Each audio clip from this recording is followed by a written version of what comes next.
Ces deux opéras sont deux opéras complètement différents. Le Offenbach, qui s'appelle Les Trois baisers du diable, a été composé la même année que Emma Bovary, que la sortie de Emma Bovary, donc en 1857.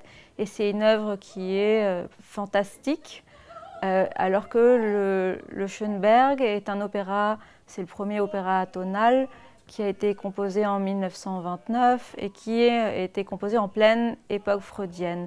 Donc qui parle de fantasmes et de inconscient et de désir.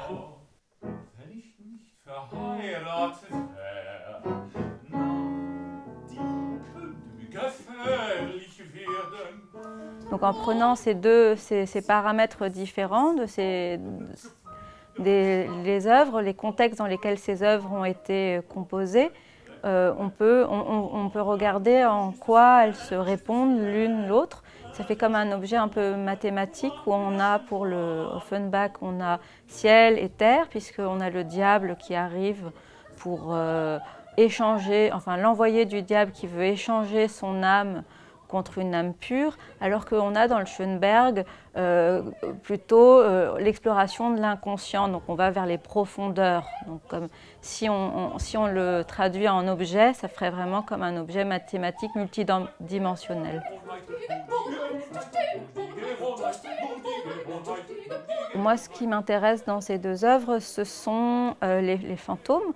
En fait, donc dans le Offenbach, c'est tout l'aspect fantasmagorique avec le diable, la Vierge, toutes ces ombres en fait et cette lumière, ce combat entre l'ombre et la lumière.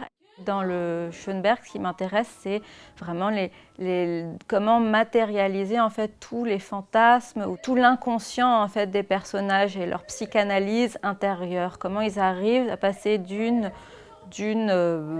état à un autre et comment en fait on peut matérialiser ce qui est entre les personnages, comment on peut voir sur scène en fait toutes leurs ombres, tout ce qu'ils ne disent pas en fait, tout ce que leur corps trahit, parce que Freud dit quand on ment en fait tout ton corps parle le mensonge, et c'est ça en fait que j'aimerais montrer.